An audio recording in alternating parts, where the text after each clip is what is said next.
Welcome to the Deep Dive, listeners. Ready for something a bit different this time? Today, we're going deep, really deep, into the philosophy behind criminal law.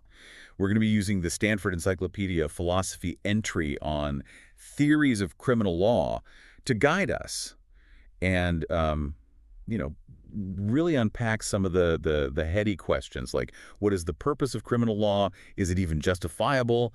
And how do we even begin to decide what should and should not be a crime, all that good stuff. It's going to be a fascinating journey for sure. Criminal law, you see, it's not just a list of crimes and their punishments. It's like this intricate web that connects law, morality, and political philosophy. Right, a real deep dive indeed. So, first things first, what makes criminal law so unique? I mean, it's not just about right and wrong, right? No, it's not. It's about this whole system of rights, duties, powers, permissions that all come into play when we're dealing with wrongdoing. And the consequences are a lot different too, right? A criminal conviction, that's not just a legal penalty. No, it's not. It can really have a ripple effect on a person's life, socially, economically, politically, the whole 9 yards. A huge impact. And the Stanford Encyclopedia, it points out this thing called the asymmetry of criminal law. Basically why a vigilante can't act like a police officer, even if they think what they're doing is justified. Right. That gets to the heart of the whole power dynamic in criminal law, right? It gives specific powers to state officials that everyday citizens don't have. It's about maintaining order, preventing chaos, but it does kind of raise those questions about individual action versus state authority. It certainly does. Makes me think of that whole social contract debate. We give up some freedoms for the protection and order the state provides. Exactly. Okay, so now let's tackle a seemingly basic but actually quite deep question. What's the point of criminal law in the first place? What's it trying to achieve? Is it as simple as, punishing bad guys? Well, the Stanford Encyclopedia, it lays out three main perspectives on this: the punitive view, the curial view, and the preventive view. Each one offers a different way of thinking about the role of criminal law. Okay, let's start with punitive. That sounds pretty straightforward, right? Punishment for crimes. On the surface, yes. It's basically saying that the core function of criminal law is to deliver deserved punishment. Like the old saying, an eye for an eye. So it's about retribution, right? Making people pay for what they've done. Well, it's more nuanced than that. The punitive view also emphasizes the importance of due process, making sure the punishment is fair and just, and that we don't accidentally punish the innocent. Makes sense. We need safeguards to protect individual rights. So how's the curial view different? The curial view shifts the focus from punishment to accountability. It's like saying the true power of criminal law is in calling people to account for their actions in court. So it's not just about the punishment itself, but about giving people a chance to explain themselves and have their actions examined publicly. Exactly. Like, imagine someone who stole something because they were being threatened or killed someone in self-defense. Even if they're not ultimately punished, there's value in them having to explain their actions, having them scrutinized in public. It adds transparency and helps us understand the situation better. Right. Brings up those big questions about free will, too. Yeah. Are we really responsible for our actions if they're done under pressure or coercion? Absolutely. The curial view recognizes that sometimes, even if someone breaks the law, their actions might be understandable, given the circumstances. Okay, so we've got punishment, accountability, and now let's throw in the preventive view. This one's got to be about stopping crime before it happens, right? Right on the money. The preventive view sees deterring crime as the ultimate goal. It's all about stopping harm before it occurs. If criminal law worked perfectly as a deterrent, there wouldn't be any crime to punish in the first place, right? But, I mean, isn't prevention a part of all these views to some extent? You're right, there's some overlap. But the preventative view really puts deterrence front and center. It makes us think about what kind of laws and punishments actually work to deter crime. Do harsh punishments really work, or do they just lead to more crime? Sounds a bit like a utilitarian approach, aiming for the greatest good for the greatest number. It does, and it forces us to think about the balance between individual rights and the well-being of society as a whole. Now, the Stanford Encyclopedia also mentions something called the imperfectionist view, which sounds like it acknowledges that, well, criminal law isn't always perfect at achieving these goals. Exactly. The imperfectionist view says, okay, prevention is great in theory, but it's rarely perfect in reality. So when prevention fails, those other functions, punishment, accountability, upholding values, they become even more important. It's about recognizing that all these functions are interconnected and they work together, even in an imperfect system. Right. It's complex. Okay, so we've talked about, how we think about the different functions of criminal law, right? Punishment, accountability, prevention. But can we actually justify having criminal law at all, knowing it has this power to harm people, to restrict their freedoms? Yeah, that's the big question, isn't it? The Stanford Encyclopedia goes into some really interesting philosophical perspectives on this, on justifying criminal law itself. One that you might find interesting as a philosopher is the Kantian view. Oh, okay. I'm familiar with Kant's work on morals. Hmm. How does that apply here? So the Kantian view, it basically says that criminal law, even with its restrictions, it's actually essential for creating a society where people are truly free. Might sound counterintuitive, but the idea is that without criminal law, we'd constantly be at the mercy of other people's, whims and transgressions. So, by setting these clear boundaries, holding people accountable, criminal law actually allows for more individual autonomy. Precisely. It creates this framework of rights and duties that protect our independence and allow us to live with this sense of security and freedom. Hmm. It's like this delicate balance between individual liberty and the need for order. It's making me think of Kant's whole thing about the categorical imperative, acting according to rules that we could, like, universalize for everyone.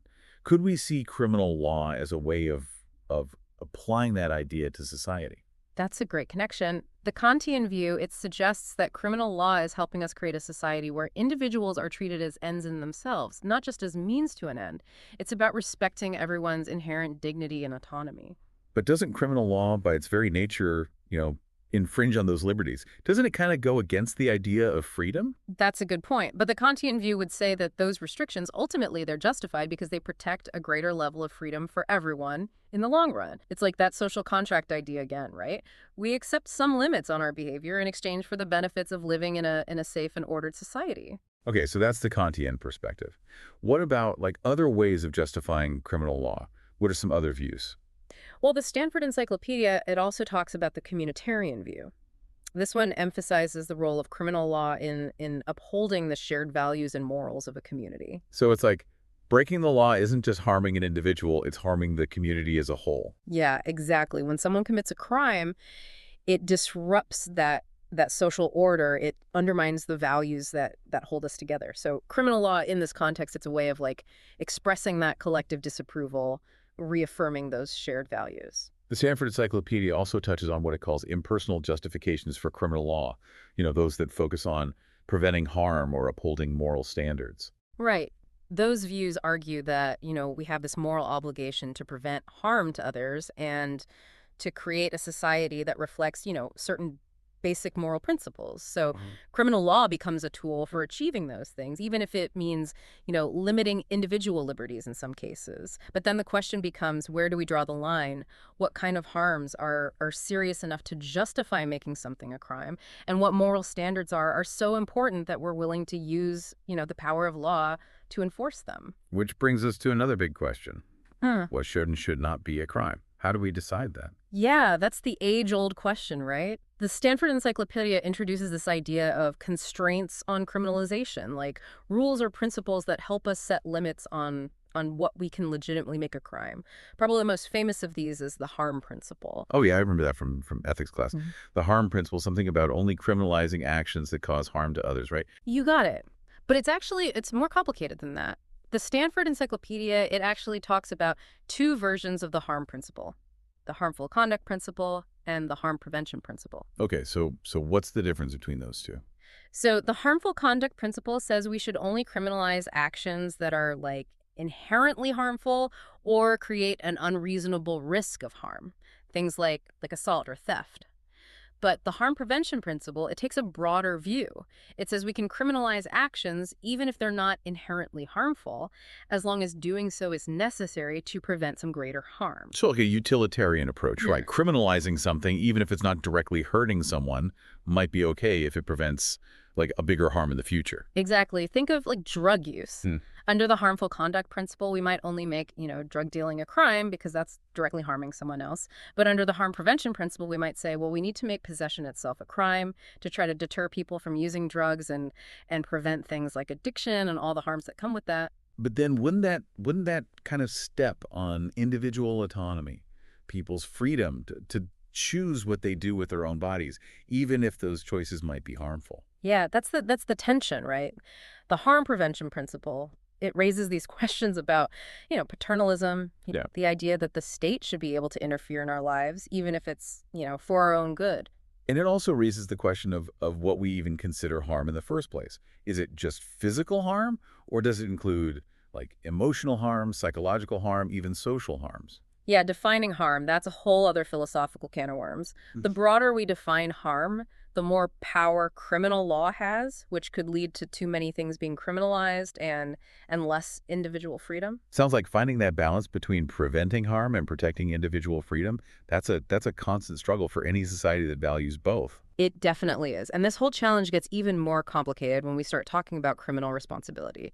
When is someone actually responsible for their actions and what things might, lessen their blame or maybe even excuse them entirely? That's where mens rea and actus reus come into play. Ooh, okay, sounds like we're about to go even deeper into the philosophy of criminal law, unpacking these concepts and really thinking about their ethical implications. All right, so we've really explored some of these big philosophical questions about criminal law, right? Its purpose, how we can justify having it at all, where we draw the line on what should be a crime. But like, how did these ideas actually play out, in the real world? That's where criminal procedure comes in, I guess. Yeah, criminal procedure, that's the set of rules that govern how the justice system actually operates. Investigations, trials, sentencing, all that. It's all about ensuring that the process itself is fair and respects people's rights, even when we're dealing with folks accused of breaking the law. And the Stanford Encyclopedia, it really highlights the presumption of innocence, right, as like this cornerstone of criminal procedure. It's a phrase we hear all the time, but what does it actually mean, from a philosophical perspective? Yeah, the presumption of innocence, it's not just some legal technicality. It reflects a deep commitment to fairness and individual liberty. It puts the burden of proof on the prosecution. They have to demonstrate guilt beyond a reasonable doubt. And this protects individuals from being unjustly punished, just based on suspicion or accusation. It's a huge safeguard against the potential for like abuse of state power, right? Hmm. It makes the state meet this really high standard of proof before they can take away someone's freedom. For sure. And some legal scholars even argue that the presumption of innocence should have like even broader implications, influencing decisions about arrests, detention, even how people are treated after they've served their sentences. Yeah, I mean, if we really believe in the presumption of innocence, shouldn't it like inform every single stage of the criminal justice process, not just the trial itself? That's the argument, and it brings up questions about the long-term consequences of having a criminal conviction and the hurdles people face when they're trying to get back into society, even after someone's done their time. The stigma of a criminal record that can really stick with them, impact their opportunities, their sense of self-worth, all that. Heavy stuff. The Stanford Encyclopedia, it even goes so far as to suggest that the presumption of innocence should influence how we write criminal laws in the first place. Yeah, it's a pretty radical idea. It's like it's saying we should think of the presumption of innocence not just as some procedural rule, but as like a guiding principle for shaping the very substance of the law itself. We should be careful about creating laws that make it too easy to convict someone without solid evidence.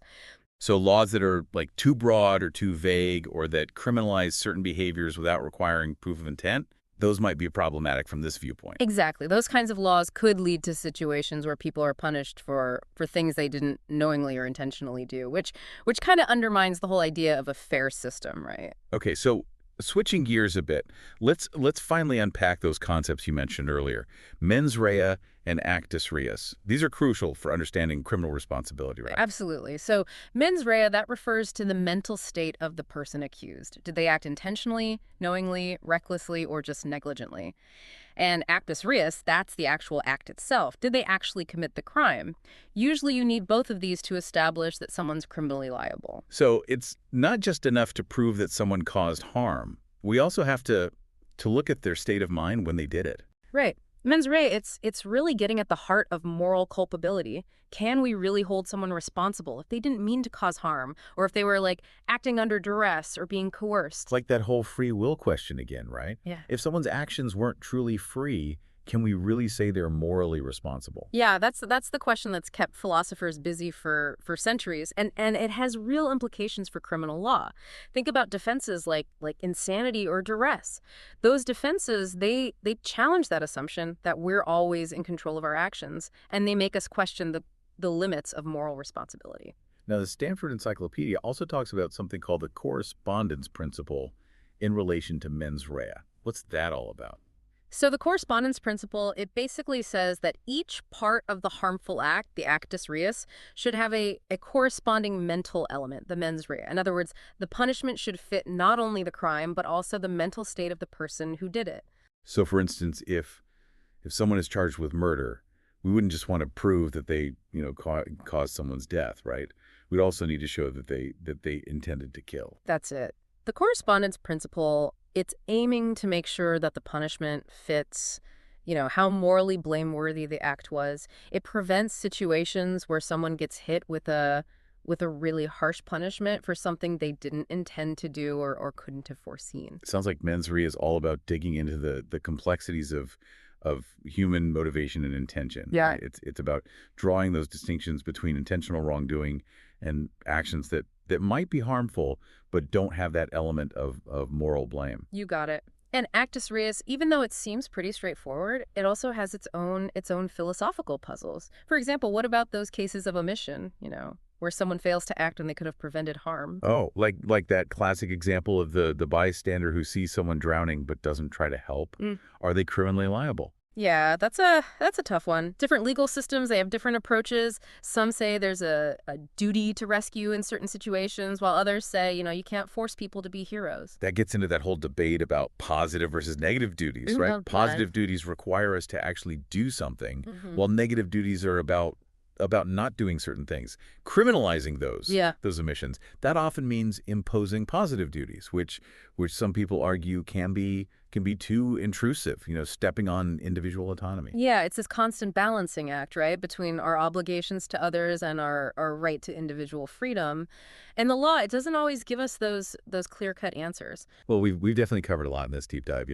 We've explored the purpose of criminal law, that whole challenge of justifying its very existence, where we set those limits on what should be a crime and all the intricate details of criminal responsibility. It's pretty clear that criminal law, it's not just a bunch of rules, right? It's a reflection of our deepest values and beliefs about justice, about morality, and the relationship between the individual and the state. For sure. And these philosophical questions about criminal law, they're just as relevant today as they were, hundreds of years ago.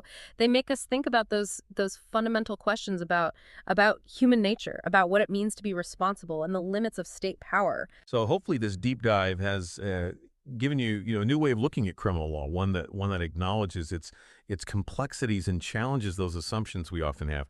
And if you're interested in exploring these ideas further, the Stanford Encyclopedia of Philosophy, that's a great resource. Just keep those philosophical wheels turning, and remember the best questions are often the ones that don't have easy answers.